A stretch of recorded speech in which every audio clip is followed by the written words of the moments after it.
Hi, good evening. This is Scott Weersing. And we're really thrilled to have Jim Kirkpatrick here. Next month, we have Meg Torrance be speaking about using AI in training design. It's in the chat. You can enroll there. And I'll hand it over to Jim. Well, first of all, I'm glad you call me Jim. That's good. People say, oh, what should we call you? You know, yeah, I got a PhD and all that stuff, but I'm not really all hung up on that. It was more an exercise in just putting my head down and grinding it out. So I'm just Jim K.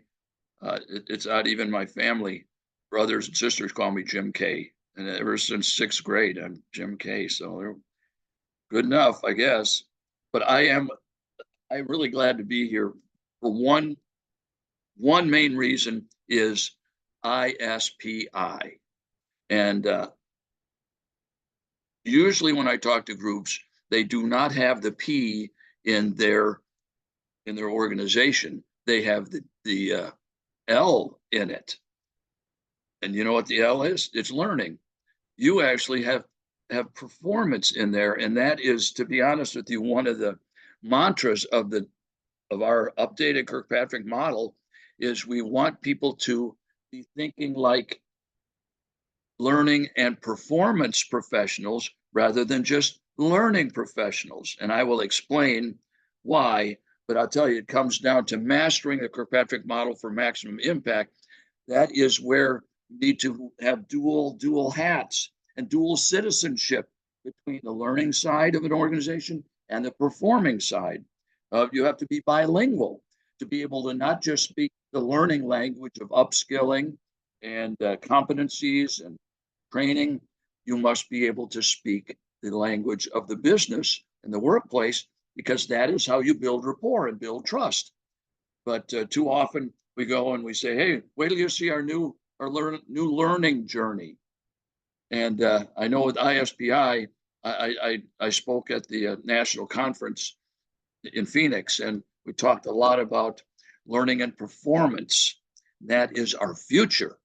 And so I'm going to get right into it here with a quick question. And this is not just an hour speech, okay? This is interaction.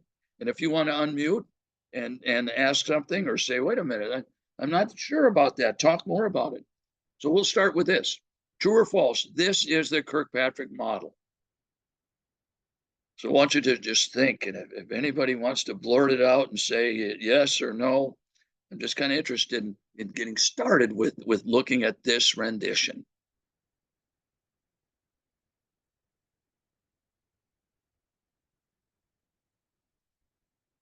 Anybody ever seen this version before?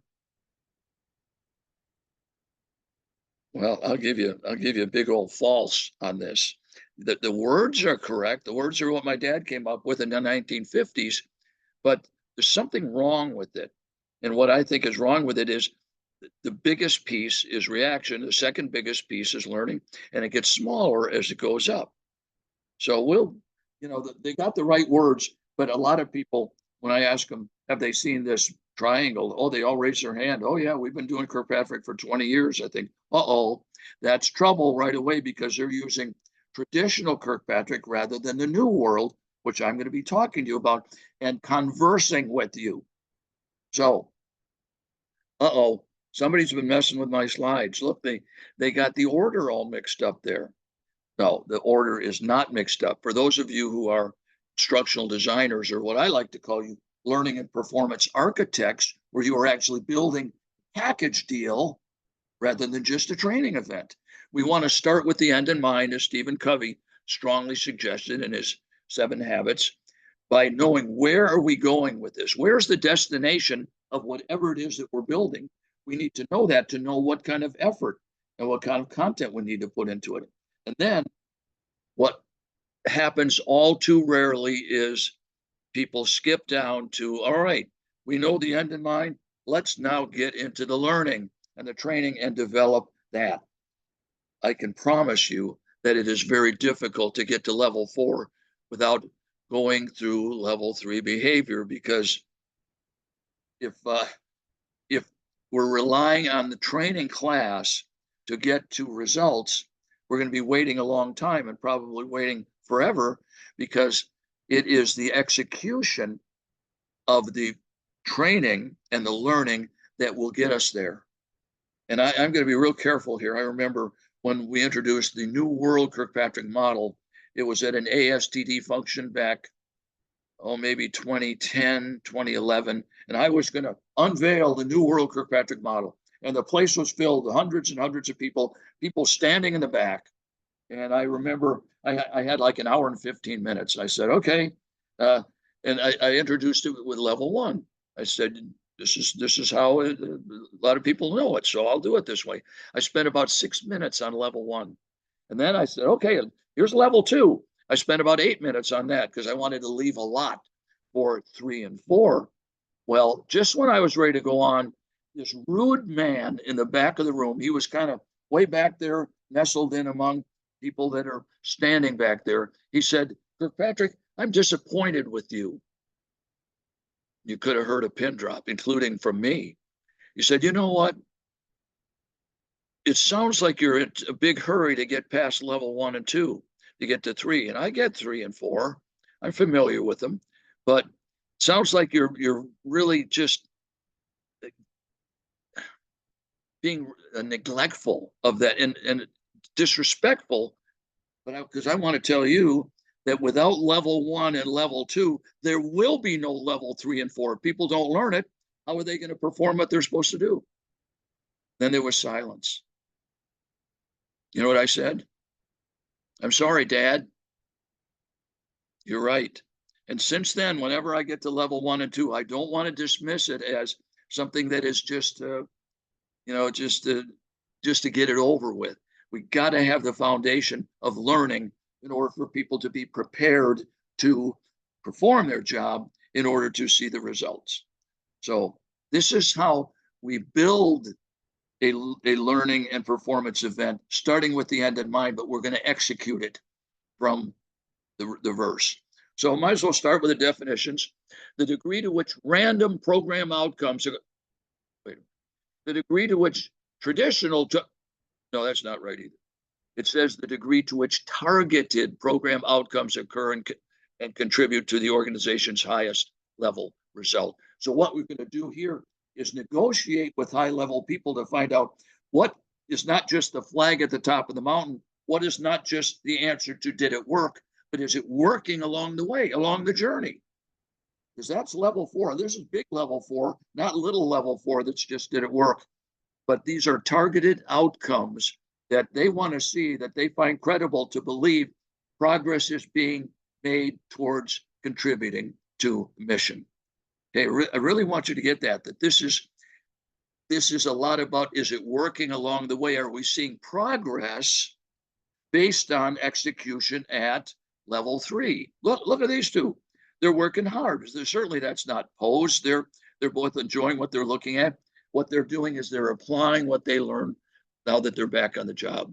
And this is the missing link. This is the level that a lot of people like to ignore and just leave it to chance. We can't leave it to chance, because unless there is that effort at level 3 for performance, support, accountability, retraining, relearning, all the kind of things that go into motivating and creating the value, there will be very little at level 4. Now, absolutely, we have to do level 2. This is the degree to which participants acquire intended, targeted for the behaviors, knowledge, skills, attitude, confidence, and commitment based on their participation. So they got to learn. Now, I think most, if not all of you, are familiar that it isn't just formal training anymore. COVID pretty much took care of that and said, no, we can't just do stand-up training. We've got to use technology. We have to take it to the workplace. So learning now has a much broader definition, in my opinion, because a lot of it takes place on the job. When something comes up, you need to get some learning to them fast. You can't wait 6 months to design, develop, and deliver. So that there's a new world of learning.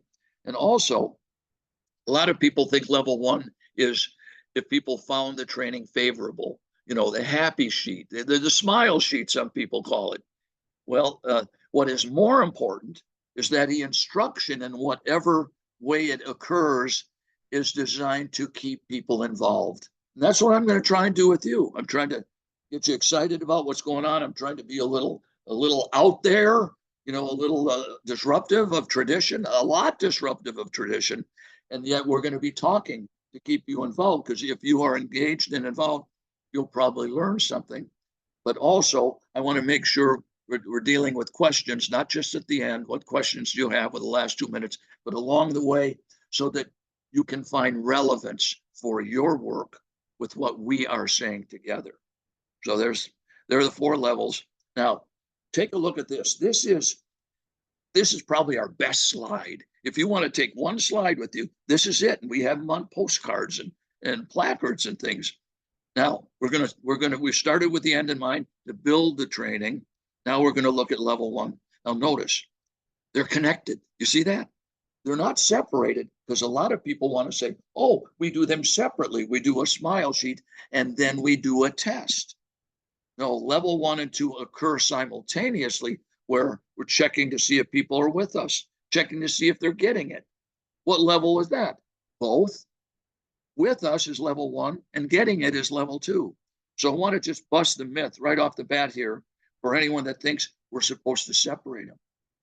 Now, the word confidence at level 2 is a big deal, because when my dad developed this 70 some years ago, it was pretty much just knowledge, skills, and attitudes. You know, but now we're really wanting to get our fingers on the pulse. Are people leaving our training confident? Listen carefully, confident to apply what they learned when they get back on the job. And we want to find that out. And there's some very clever ways to do it, you know, because in some ways they're confident, some ways they're not. But what really comes down to is, if they say they're not confident with certain content or the whole thing they're expected to do, you need to find out, did we fail at the training to equip them with the knowledge and the skills and the attitude?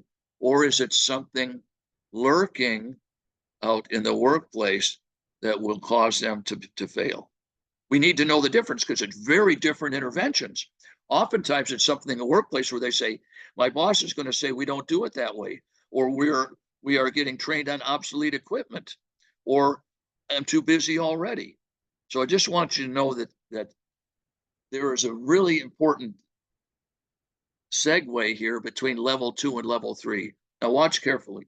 You see level 3 right in the middle there. Level 3 behavior. That is the definition of our Kirkpatrick level 3. But you know how people deal with it? Here's the key word. They check. They check to see if it's happening. And some of you check. Maybe most of you check to see if people are applying it, if they are applying it. And a lot of times it's a 90-day survey. Oh, that's horrible. 60-day, wait 60 days. Yeah, that's bad. 30 days, it's getting a little better.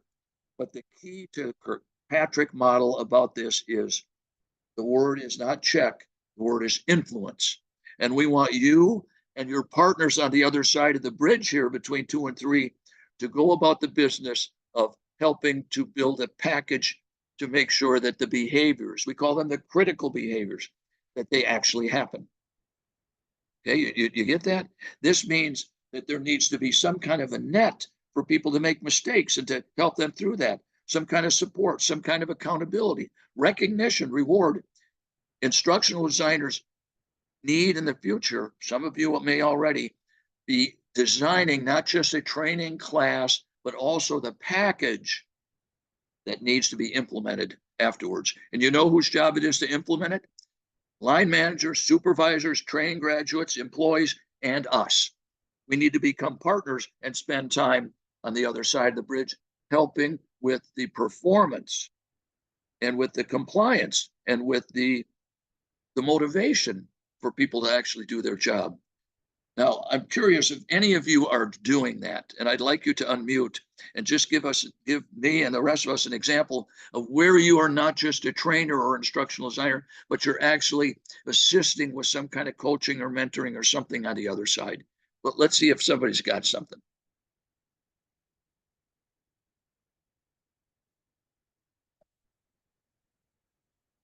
Remember, ISPI, PI, okay? So let's hear from somebody.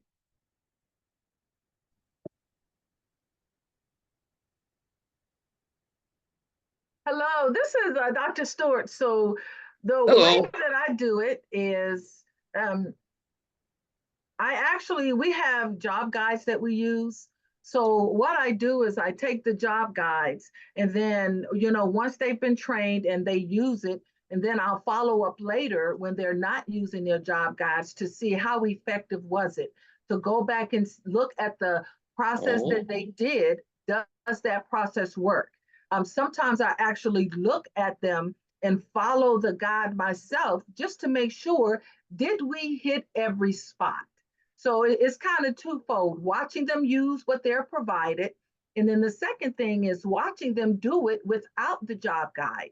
Because if they can do it without it, that means that the job guide worked, it had them follow through, but also along with the coaching and things that you're doing, that's how I follow up to see if the actual performance was improved.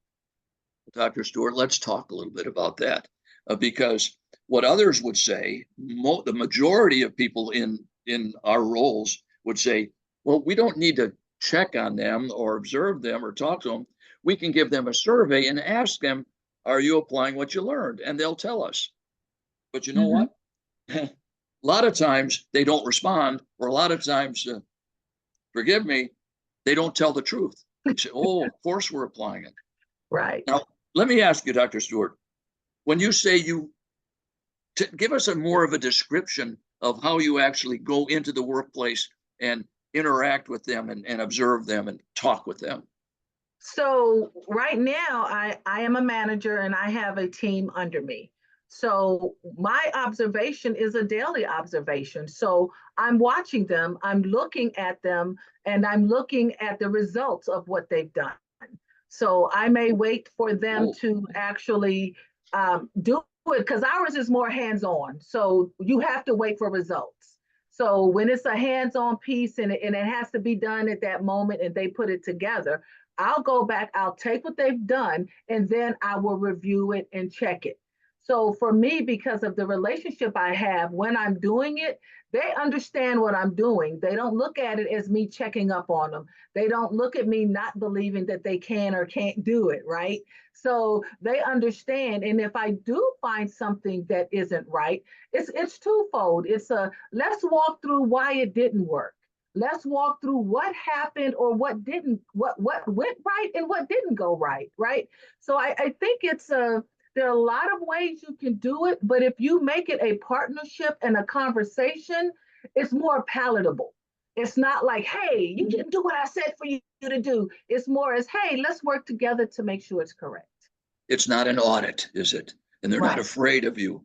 Right. Now, I've worked in the past a lot with Stephen Covey, the original Stephen Covey, and we talked a lot about how best do we do that. And I'm just going to tell you now, because I might forget later, is what we want to be doing. And Dr. Stewart, I imagine you do this, is you're probably good at seeking to understand before you seek to be understood. You don't just go rolling in there and doing all the talking, but it's by listening and showing them that we're interested and we're not going to hijack the conversation and say, boy, wait till you see what ideas I have, or my dad can beat up your dad kind of thing.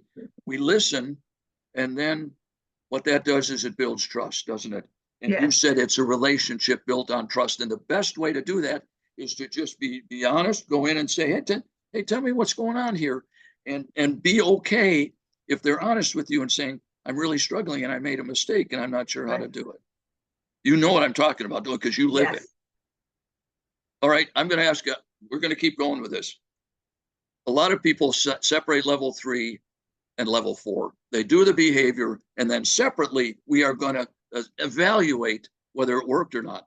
Now, I'm pretty sure I could have the court reporter read back what you said a minute ago, because you said, and I'm sure you said, that you're not only checking what they're doing, but you're checking for results. Did you say that? Yes. Tell us about that bridge you just crossed between 3 and 4.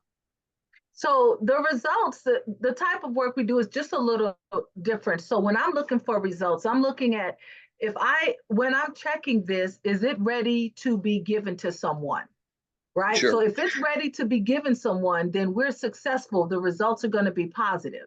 If it's not ready to be given someone, then we have to stop and see, why is it not ready? What do we have to course correct? So it is the Right. performance. So when you think about it, when it's a new person, the performance improvement you can easily gauge, because with the new person in the Yep. beginning, you expect that there are going to be some things that they just weren't as successful at, or that there was a challenge, right? But as they've done it Right. for a while, you should be able to check, you should be able to work with them and look at what they've done and say, you know what? You've been here 3 months, and guess what? You've done it perfect, or you've done it correctly. I can't find anything wrong with what you've done. So I think that for us, that's how it works. Now, there's a lot of people, our industry, learning and development industry, basically has some excuses and some reasons why they don't want to go where you're going across the bridge and deal with it. It's scary for them because they might end up with supervisors getting mad. What are you doing over here? Mind your own business. Go back to where you belong. And also, they say it's too expensive. How expensive, Dr. Stewart, is for you, a line manager, to say, you've been here 3 months, I've been observing you. Way to go. You know what It's costs a not. whole lot more? 3 months of instructional design. So it's an Right. excuse. Now, they also say we can't control what they do, which is true. People in the training world, the learning world, can't control what people do. But listen, but you can influence it. And that's all you can do. And you know what? You're going to hear the same thing Dr. Stewart has heard, and that is, you're not who we thought you were. You have helped my people do their job better. In your case, you're line manager, not training manager, Dr. Stewart.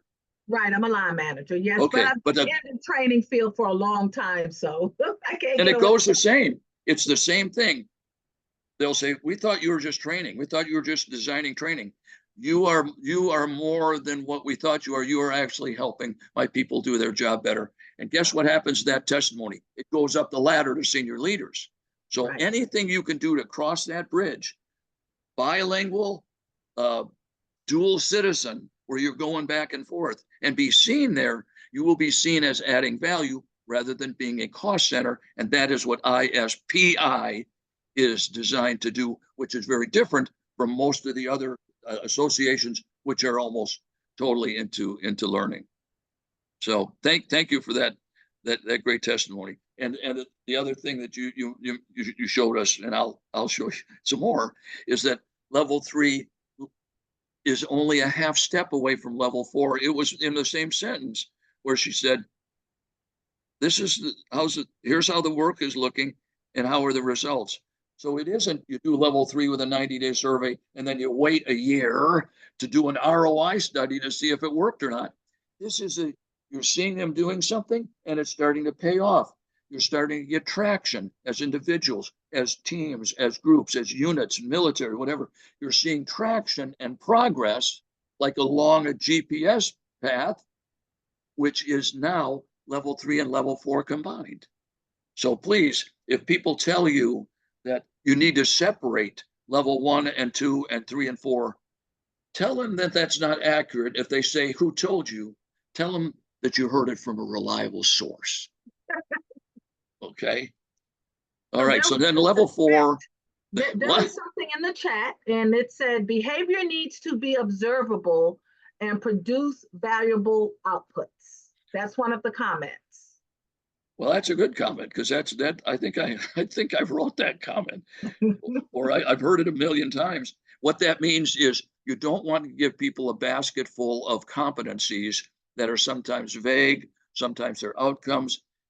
The fair thing and the right thing to do is to make sure what we call critical behaviors there are behaviors that somebody can actually see themselves doing.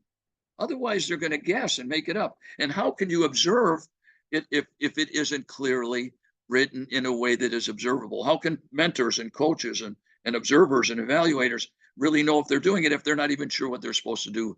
So that's one big tip there on level 3 behaviors. Make sure they're observable. And then look at you see that wheel around the outside?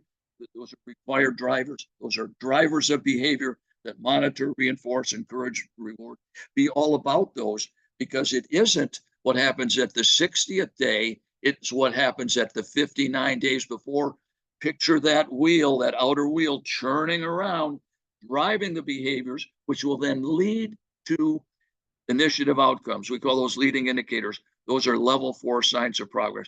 But I'm telling you, the key to all this thing, that orange box there, is we got to be evaluating the drivers, behaviors, and the signs of progress, especially the drivers, because so goes the drivers, so go the behaviors, and so go the results. And we have to end the madness that people believe if we train them enough and we make it fun enough and we bring donuts, they're adults, they'll do it. You know, it's almost like many of you are parents. Let's say you have young children and you go to training class, the parent training, and you learn about how to raise children, and you get a book on it. Well, guess what? Your kids are 1 and 3, and you went to parenting class. You think that's going to do it to make sure they're 18 years old, they cross their graduate, and they're 21, they're model citizens? Think of all the things, all the monitoring, adjusting that has to go on during the journey. And so Kirkpatrick is not about just points along the way. It is continuous evaluation for and monitoring, making adjustments right there. It's about adjustment in order to maximize the results. So I hope I've said a lot there, and maybe it may be too much, but it's a big deal. Okay, so now the end is the beginning. That is how you work together as and to develop the training. First of all, you got to listen carefully, a business needs analysis or mission needs analysis. This is for the big programs, not for everyone. This is for the biggies, and find out what senior leaders will need to see in order to say job well done. Then you need to do a performance needs analysis from line managers and find out what are the key behaviors that they will need to do in order to bring about those results. And then and only then do you put together the learning plan. Now you execute it 1, 2, 3, 4. Now here's another little way to look at this. This says evaluate, you want to analyze, what the needs are, and then design and develop a program, a package, not a training event, but a package that includes the training along the way using AI and evaluating at 3 and 4, the wheels churning, making sure they are, coaching, monitoring, all those things. And then that implementation is not just delivering the training, it is implementing the entire package. Okay, now, value must be created before it can be demonstrated. Now, here's some interesting data that we get from some colleagues of ours. Only 15% of training graduates will do what they learned in training when they get back to the job. I get depressed every time I see that. Now, the other, and I can tell you, Jim Kirkpatrick is confessing that I'm one of the 85%, because I am human. And by that, I have a lot of human nature in me, as the majority of us do. And I tend to do what's familiar and comfortable. Okay, I don't like to say, "Oh, this is going to take me 27 days to do that. I'm going to work hard so that it becomes, status quo for me." No, I'll if no one's watching me or no one's encouraging me, I'll probably slip back and do what I am comfortable doing. So we have to listen carefully, counter human nature, and that means that we need to stack the deck, level 3, to protect the learning, the training investment, to make sure it doesn't fall flat on the ground. Now, when there is performance issues, 70% of the time, it's something in the work environment. So that is why I'm just encouraging you, probably till you're sick of hearing it, do whatever you can, sometimes even outside your job description, to be involved in the workplace. Not the strategic issues, but the tactical kinds of things. Now, here's some examples. Reinforcement. Look at all the things that are under there that can be reinforced after the formal training. Now, look what it says. Follow-up modules, on-the-job training, self-directed learning, refreshers. Guess what? Social learning, micro-learning. You know what? All those things are learning. Did you say, wait a minute, level 2 is learning? No, this is learning in the workplace that we want you to be even more involved with than you are with the formal training. This is the answer. This is YouTube, where you want to give people videos and things that have to do with the work, not just with your competencies. And then look at all the ways of encouraging real-time feedback, mentoring, coaching, and monitoring, the interviews, the observation, and action plan monitoring. I really like reviewing work, observing people, and touch bases, weekly touch bases for mission critical programs that say, how's it going this week? And oh, well, good, no, not so good. It's like refreshers on a weekly basis until it is second nature. Anybody do something like that where you think you're involved with in addition to Dr. Stewart, who lives this, that does some monitoring and some assisting in the workplace?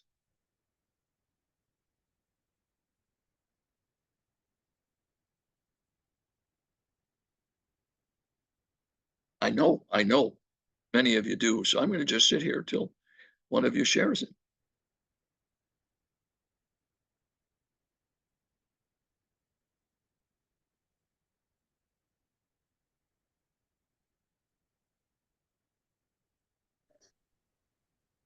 Hi, Well, can you hear me, Doctor?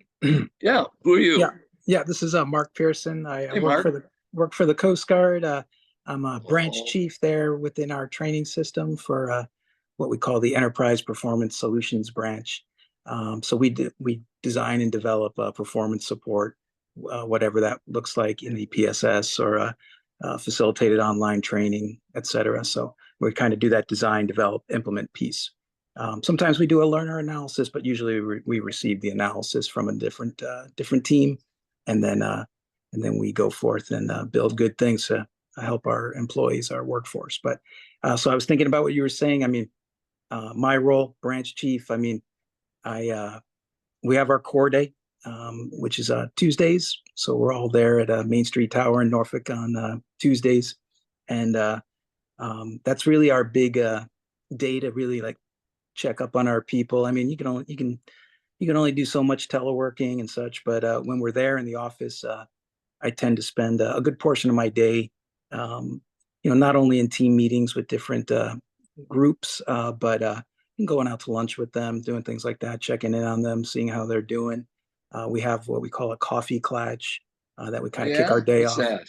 that? So we just all get together around the printer, literally in our office space, and everybody brings their coffee, and I ask them, we talk a little bit about what's on deck for the day, and but it's also just a chance for them to hit me with any of the rumors that they've heard or anything like, and we can dispel rumors. We can also validate things, but it's just a really informal gathering opportunity just for everybody to say what's on their mind. And but I'm not really sure that's what you were looking for, but it is us kind of pulsing in with our people, me and my two section chiefs. They'll have different team meetings throughout the day with their various sections. So we take full advantage of our core day, that day when we know everybody's going to be in the office together. Yeah, I'm not really sure if that's what you were looking for, but there are. Mark, go ahead. Mark, have we met before? Maybe. We didn't meet in Phoenix, did we? This past year? Not this past one, no. But I've been Okay. to various ISPIs in the past, so maybe at a previous one. Well, then let me tell you, we probably haven't, because I have been chasing the Coast Guard for 15 years. I've worked extensively with all five of the other branches, but I can never seem to find you guys. You don't go to some of the traditional, I won't mention them, the training event. You guys have been doing level 3 longer than any of the other branches, and I can testify to that. Yes, we do a lot of level 3. Some Coast Guard people. One person's name was Ann Nicole. Mhm. And we hit Yes. it off, and she brought in some of her other Coast Guard people. That was in Phoenix, just I think it was in April, and she was on fire with it and talking about the same things, Mark, you were talking about. And she didn't know if she was saying the right thing. And I'm just a regular guy here, and I'm saying I am hearing things that I'm so proud of. So she organized a group of. I said, well, invite some of your friends along, and I'll do a kind of a talk and learn here. And she ended up with 70 people from this Coast Guard listening. And then we were ready to get moving, and here's her name. See that? That is Ann. And the day before we were going to have another Coast Guard, she was riding her bike and got hit by a car. Yes. Yes. I was You going to know say, I was going to ask you if you'd heard about that. Yes. Really, And I'm very telling you, it sad. broke my heart. Yes. It really broke my heart that, Yes. Yeah. Yeah. Really a real tragedy right there. She did a lot to throughout our training system. It was very well regarded. So I mean, just a tragedy. Yeah. Yeah. She was absolutely correct. One thing I think we do a good job, and Mr. Scott yes, Wearsing, if he's on here, there's all of our performance systems branches that support our schoolhouses. Yes, we do a good job of pulsing in with our workforce and their you supervisors do. to see if what we do in training is translated to their performance on the job. Where, quite honestly, where we could do better is in our level 4 evaluations. The organizational results. There's if Scott Wearsing is here, he and I have taken part in a few level 4 type evaluations, but you know, uh, yeah, we could do better there. We could do more of those for sure. Mark, we should talk more. All right. Just get a gang, your buddies together, and I'll talk with you about level 4 because I think you're going at it in the wrong way.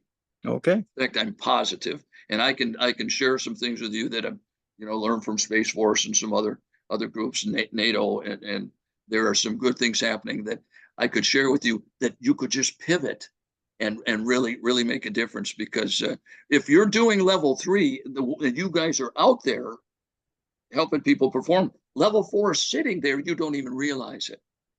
Not high level mission, Coast Guard Right. mission, but level 4 signs of progress is there. So reach out to me and let's no cost. Let's just do it because All right, anything sir. I can do. My dad was a vet, and he told me before he died that anything I can do to help the training people that saved his life, France in 1944, he would appreciate it, and I'm taking that seriously. All And I'm right. 71. I'm going to keep doing what I can to honor his legacy, like people like you. Well, thank you, So sir. Thank thanks for you. what you said. Yep. And thanks All for your right, dad's service. Yeah. yeah. Okay. Well, this is saying focus on the most important levels. Now, earlier we talked about where is value created and value of raising your children. Where is that created? It's created in the home, right? It is not created after they graduate. Hopefully, it will continue at level 4. But the work that is done in parenting, the work that is done with any kind of activity that you do, any kind of hobby, it is the grinding it out. Now look at level 1 there. It says less important, most often evaluated. Now you can evaluate level 2 very efficiently, bridging levels 2 and 3. And look what it says there. Behavior is where most of your efforts should be focused. And that's the truth. And there's all kinds of things that you can do. We just showed you the driver package. But the best way to do it is go and introduce yourself. Cross over the bridge. And I can think of dozens and dozens of people that have done that. And you're not looking for the end in mind. You're just looking to create conversation, meaningful conversation. Introduce yourself. Invite yourself to meetings, performance meetings, workplace, deck plate, whatever you want to call it. And then level 4, listen, is applause for a job well done. Now, but you're still monitoring. Are you seeing the progress? Just like GPS. Sometimes it says recalculating. And then you need to recalculate, send a SWAT team, on the journey and say, we're not seeing the progress. We need to go in and find out what's going on. Usually, you know what the problem is? Accountability has fallen down. I've worked with some people at Harvard University. They did some studies on that. They said 85% of mission failure is lack of people doing what they're supposed to do. And it doesn't mean you just stand over them. There's lots of ways of holding people accountable. We just gave you some. All right. Anybody want to follow up with what Mark said and what Dr. Stewart has said? Something I know that some of you, something's hit your mind, and see if you can make it come into words.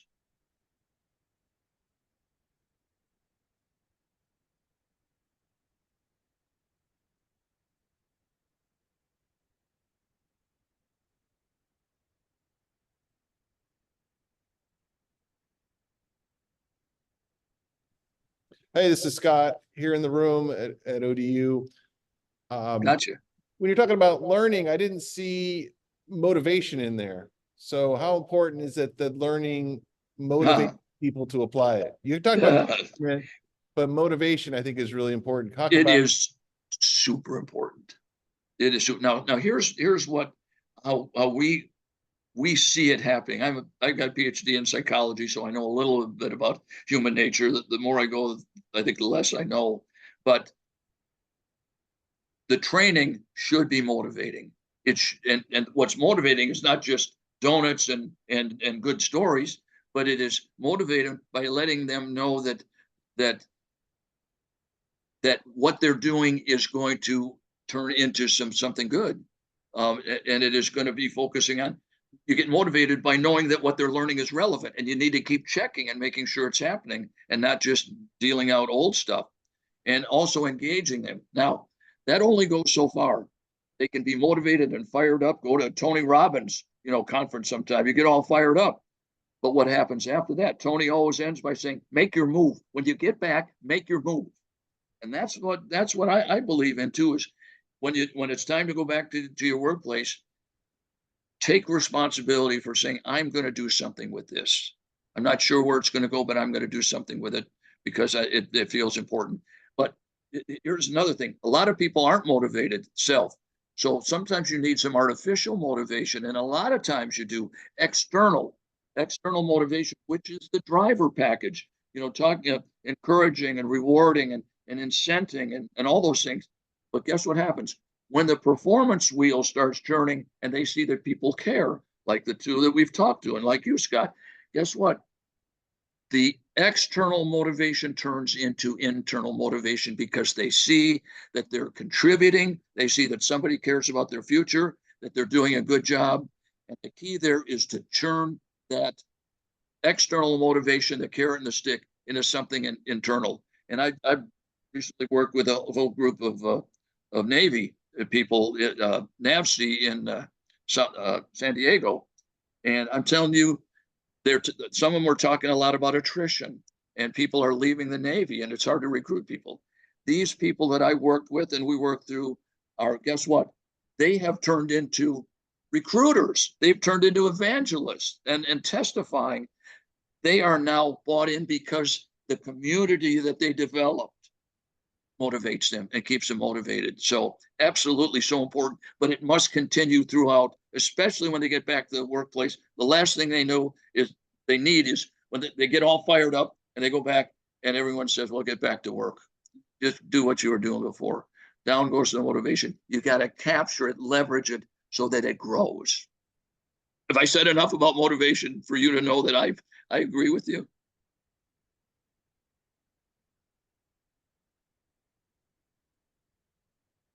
Hope. All right. Ooh. I can tell you, this is something that it is really breaks my heart sometimes, because I see learning is advancing quickly. Blended learning is different ways of teaching people. Unlike my dad, it was just lecture, and learning across the gradient, into the workplace, and technology with learning. Now, here's the problem. Evaluation is stuck in a big, giant rut. It is still, after 70 years, smile sheets at level 1, pre and post knowledge tests at level 2, and a 90-day or a 60-day or 52-day survey at level 3, and hope for the best at level 4. Do you want me to go and take a sabbatical and spend 6 months studying for my air traffic controller certification? I could pass the test in 6 months. Do you want me in your tower, bringing your plane in?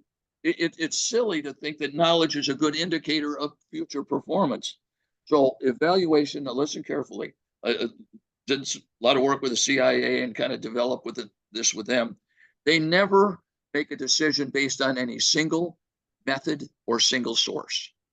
Too much is at stake. So they like to triangulate and quadrangulate and quintangulate, if that's a word, and look at different ways of getting information, not just data, but they use, cell phones, and they use satellites, and they use the gut of the agent and photos and all kinds of things.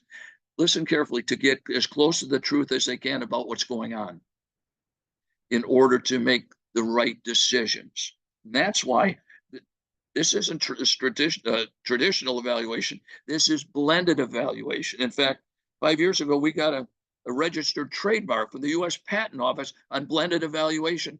Go ahead, look it up in Google. Type in blended evaluation. We're front and center. There's hardly anything else. Nobody's ever put the two words together. That shows you how far behind the time evaluation is compared to learning. Type in blended learning. Your laptop will blow up with so many that talk about that. So this is saying it's a requirement, because if you don't evaluate, and that's all the things I talked about, then for mission critical programs, you are risking mission problems. And guess what? They're going to blame training. And most of the time, it was that you weren't assessing in the workplace, working the kinds of things you've heard. That's usually where the failure is. But they don't want to take the blame, so they're going to blame training. And then training's going to get cut.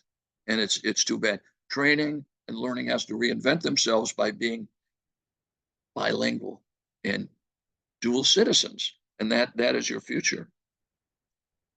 Okay, continuous learning. See, yeah. Can you go back and tell us more about blended evaluation? You have it when? You have it. For instance, we work with the Marine Corps at 29 Palms, California. I worked with them for a year. What they do at level 3 and level 4 now is they do targeted surveys. They also do, even the learning people get clipboards out, and they go out into the field and they observe exercises. They take notes, they do after action reviews, and they also talk to commanders. Do they get data from them? Sometimes. But that is called, now I call it the Marine Corps trifecta, where they're using those 3 methods together to get qualitative and quantitative information and data that gets them closer to the truth of what's going on in the downrange and in the actual battlefields. So that's an example. They use dashboards and scorecards. They're constantly checking not just the training, but how are the exercises going, as close as you can get to reality, and after action reviews for any engagements. Marine Corps trifecta: surveys, observation, clipboards using rubrics, and talking formal, informal conversations with senior leaders to find out what's really going on in their opinion. So that probably the last part about that is the actual outputs. So it could be the targets struck, whatever they're producing. Yes. As a result of that training is checking those outputs and what percentage of outputs meet the standards.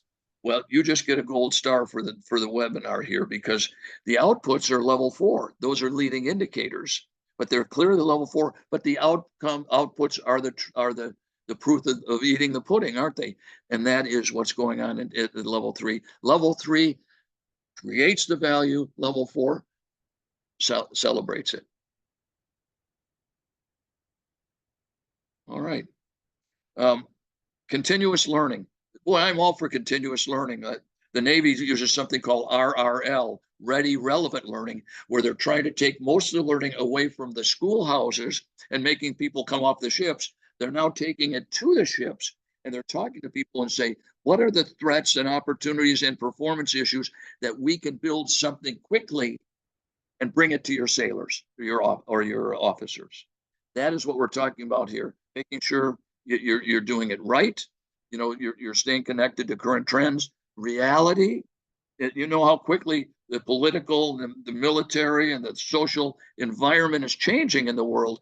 You've got to be quick and nimble to identify an opportunity or a threat and make changes. And it's about planning through execution.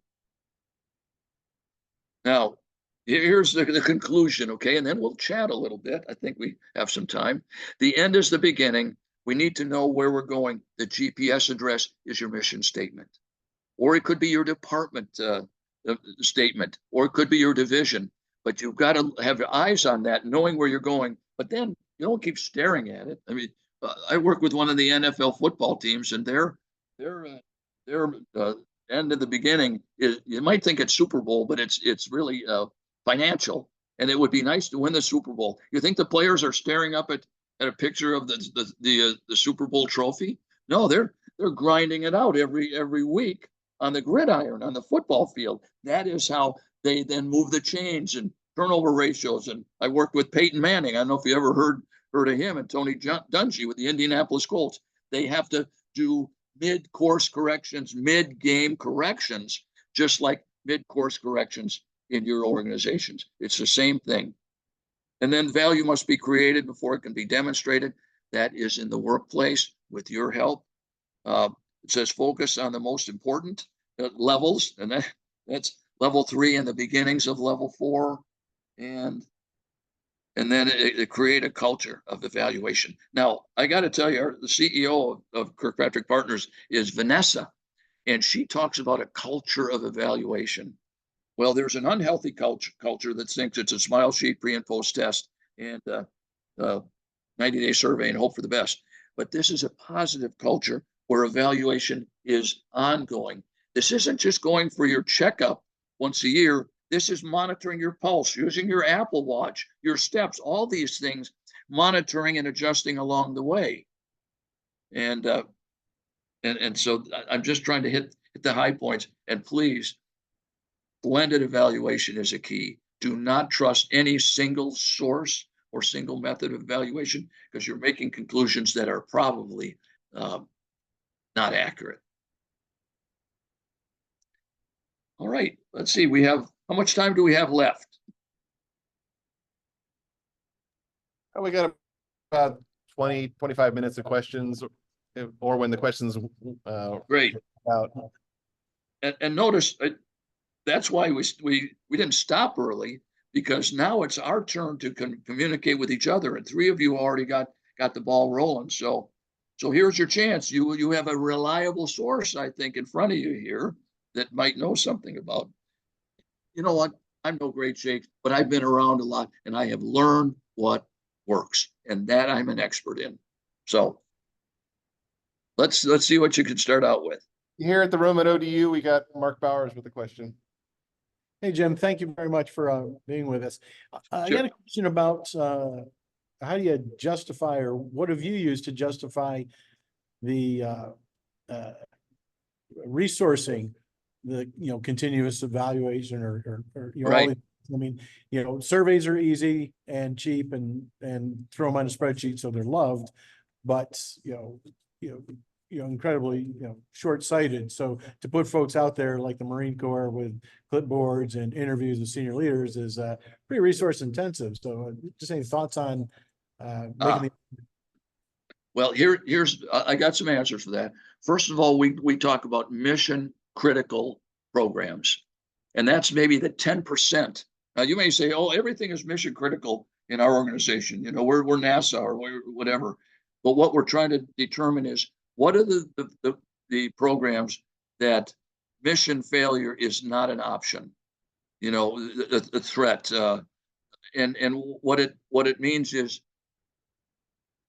that the senior leaders have to deem what is mission critical, and you got to somehow convince them that those are the ones we want to put our effort in.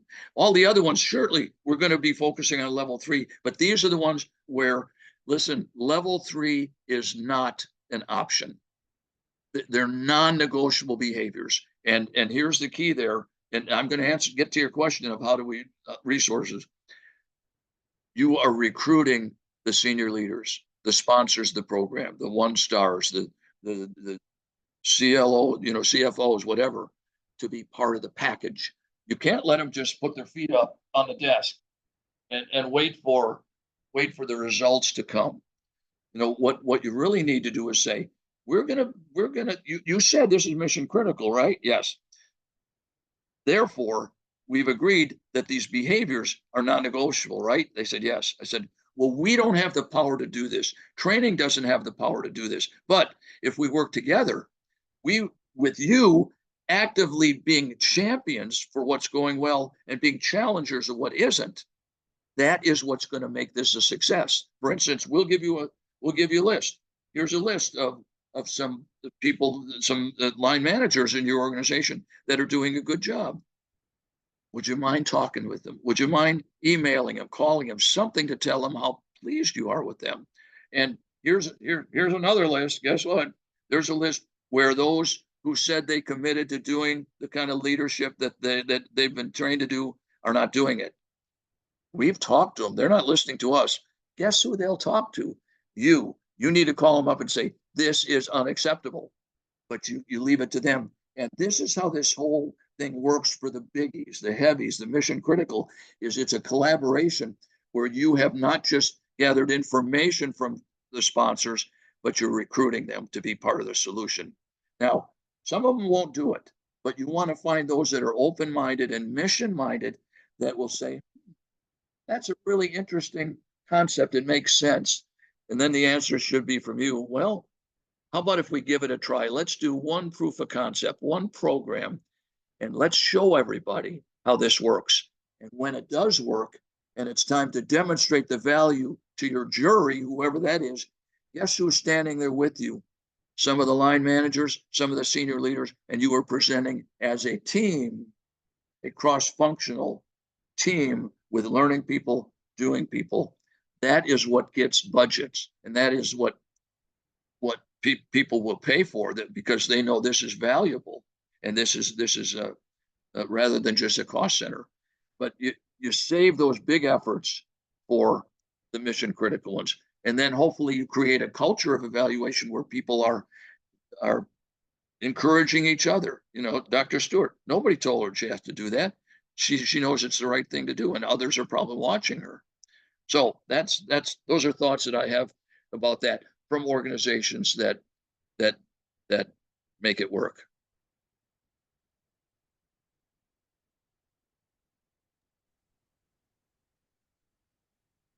Now we can have comments too. If people want to chime in and share examples, I would even prefer you adding to the richness here rather than just a Q&A. So I'm sure I've piqued somebody's mind to say, wait a minute, we do that. I didn't even know that was level 3.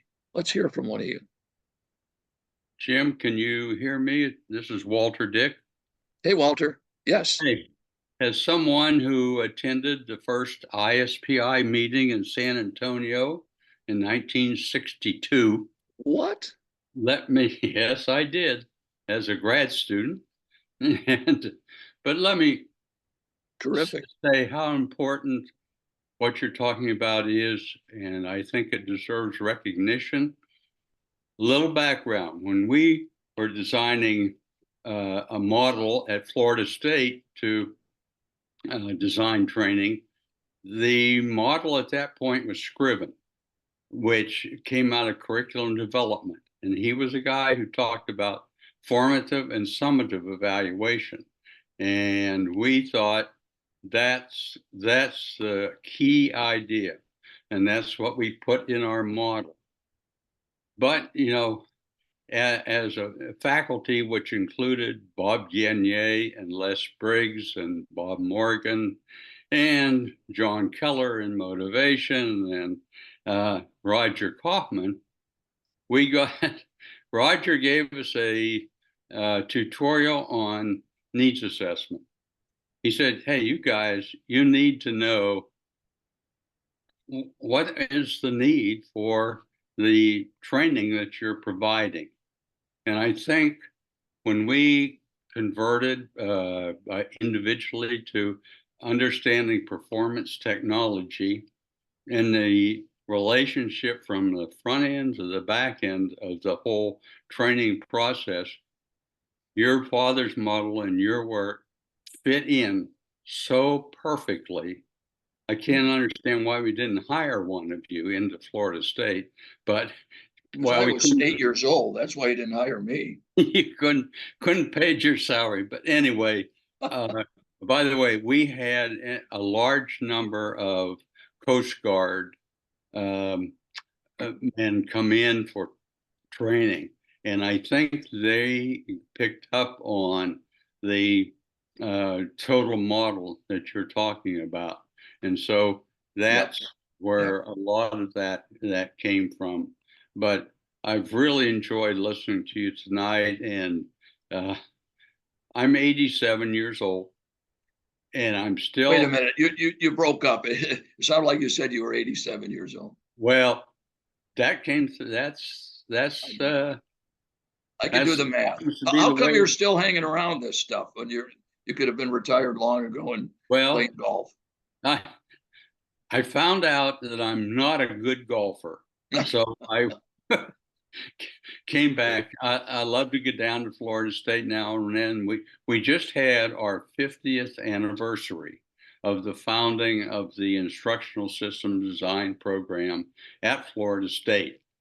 And Bob Reeser and Marcy Driscoll were there, and we just had a good time celebrating the 50 years. I don't know where the program's going. It's hard to tell, but I did want to break in and just say that what you're doing is so fundamental to the whole process. And now I sometimes, and I don't know if you want to comment, sometimes I think that the people who get attracted to the process of designing and training are creative, but not always committed to evaluation, or feel that their strength is in evaluation. And so we've always tried to say, look, this is part of the job, this is part of the process, and if you want your training to be successful, this is the total model. So thanks again for what you've done. Well, thank you for what you're doing. Now, if you could go back down to Tallahassee and maybe you could help them evaluate what happened last year football team compared to this year. That's Sorry. We're bringing back Bobby Bowden, I think.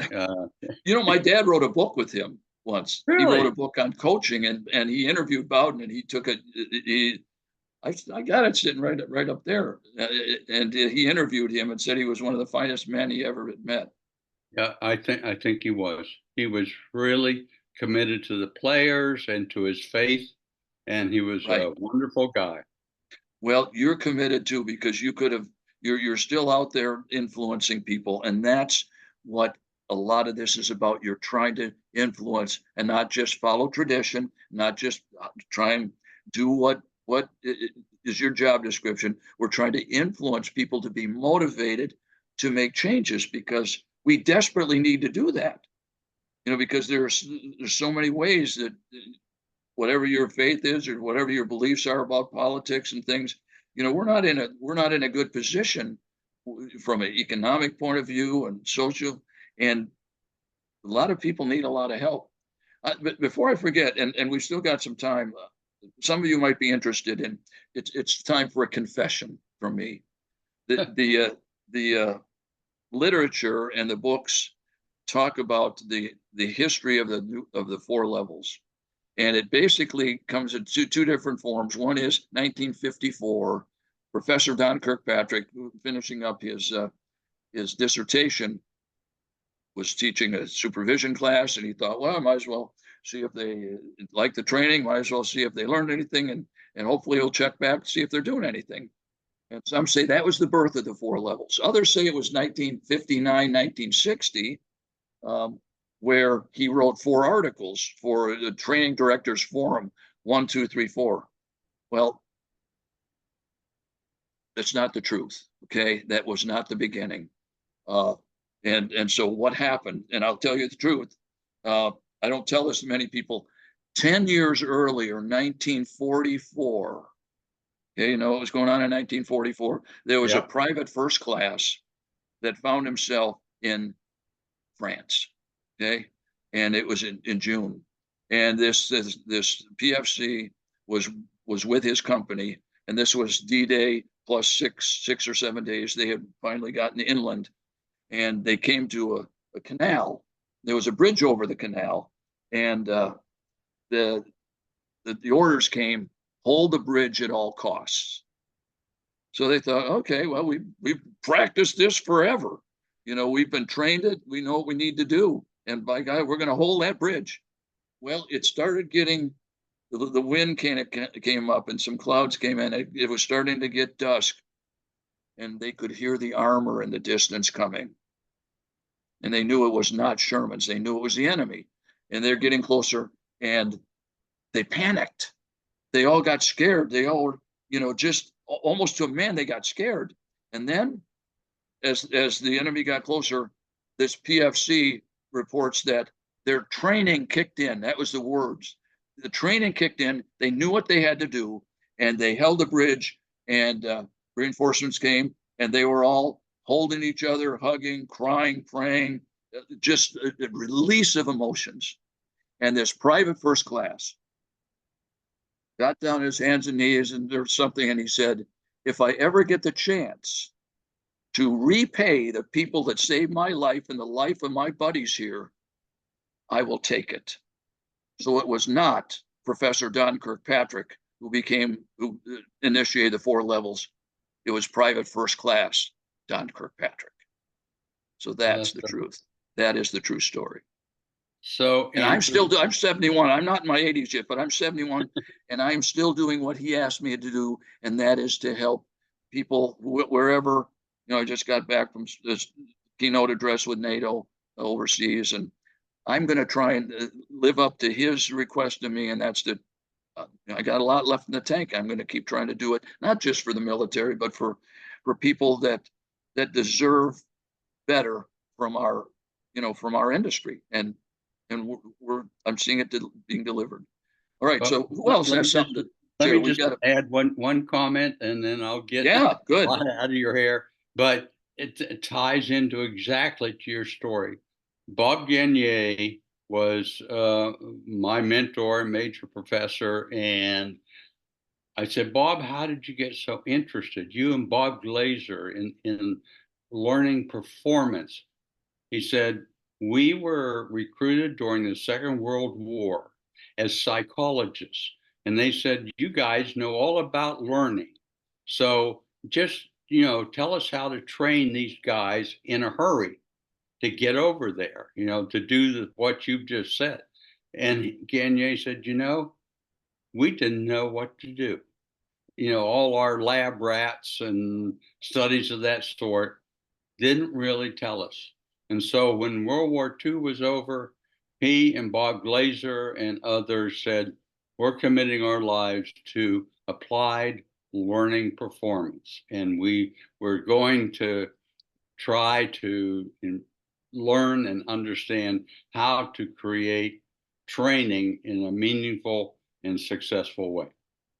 Well, and I'm hoping that some of you will recommit that or commit to that, because that is our future, and it's your career future too, because the training is seen as a cost center unless it is involved directly into the workplace. Then it is seen as value. And here's the key: you don't have to please the higher ups, because you never really get to them. But if you please and work with and create success with line managers, supervisors, lieutenants, all those people, guess what happens? They will see you adding value. They're going to say, you're not who we thought you were, but you are helping our people do their job better. That's all you need to hear, because you know what?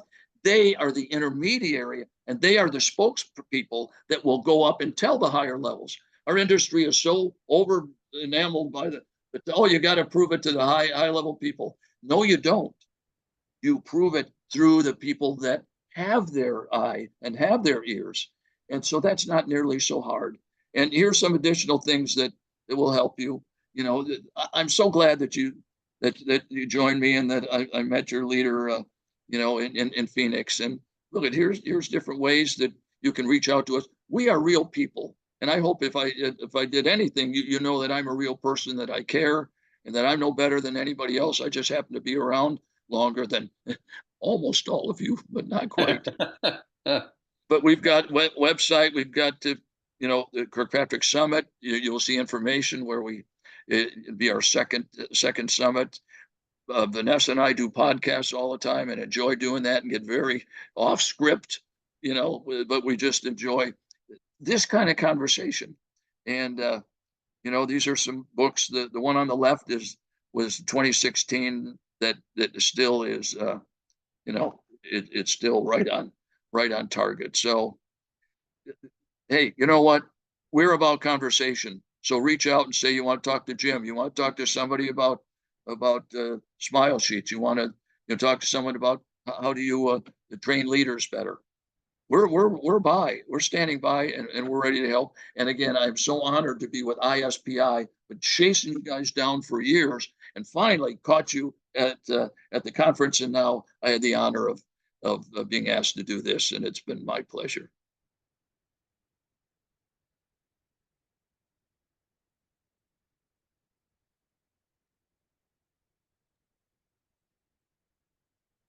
All right, thank you. I am the president of ISPI, and I was trying to get my video on.